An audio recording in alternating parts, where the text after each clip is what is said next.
Pedro, before you go, Marcello Forlani from Omelette is going to steal you away. You're going to go talk to those guys. And I think he has a few burning questions from the Brazilian fans that have to be answered by you. So take it away, Marcello. Bye, guys. Mwah. Have fun. Bye, I love you guys.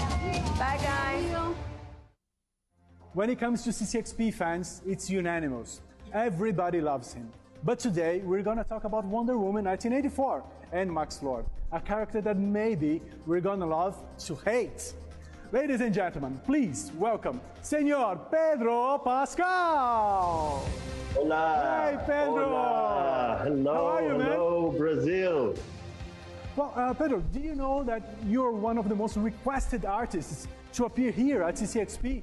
Honestly, that's mind-blowing. What did you love about the 80s? I kind of loved, well, let's see.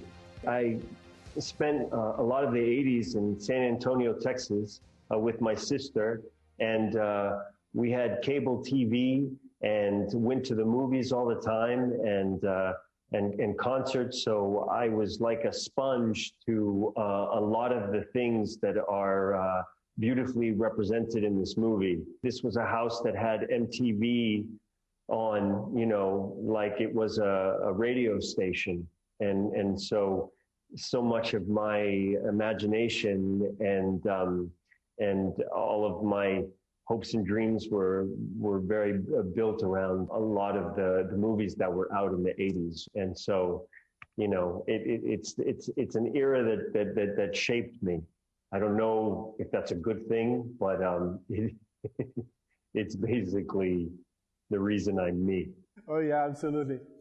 If you had to choose one costume from this movie to wear for the rest of your life, let's say every Saturday night, would you go with the golden armor or Steve Trevor's fanny pack? You know, this is a true story. I was incredibly jealous of Steve Trevor's costume, the most comfortable thing anyone has ever worn. He admitted that it was this really cool looking jogging suit with a fanny pack where you could keep, you know, anything that you needed. So I would have to go with the fanny pack outfit for comfort and coolness. Makes sense.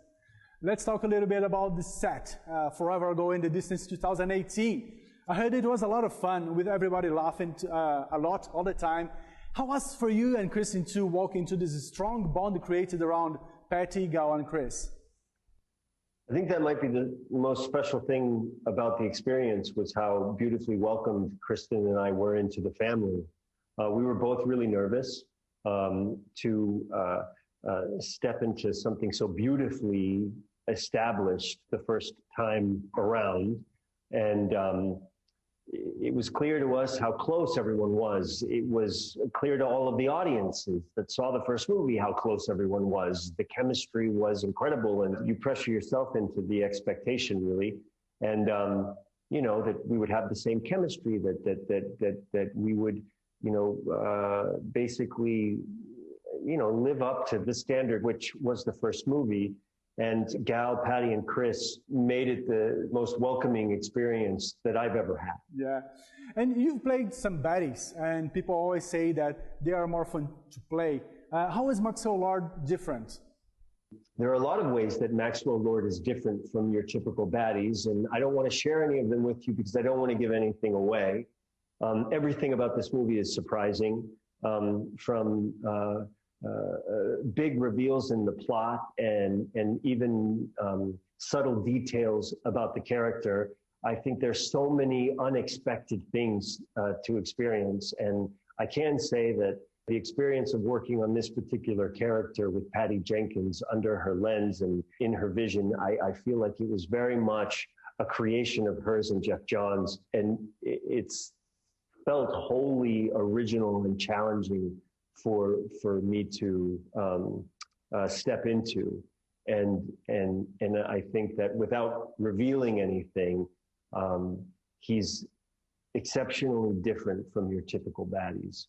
If you had a lasso of truth on your hands, who would you use it on, and what secret would you try to know from this person? I guess if I had a lasso of truth, I would use it on Gal, and I I would ask her who her favorite is, and I would just keep asking. And if it wasn't me, I would just keep asking until she said it was. I would defeat the lasso of truth until she told me that I'm her favorite. Good luck with that. Well, thank you very much, Pedro. Thank you so much. Obrigado. I love you, Brazil. Thanks a lot, man. And now, back to you.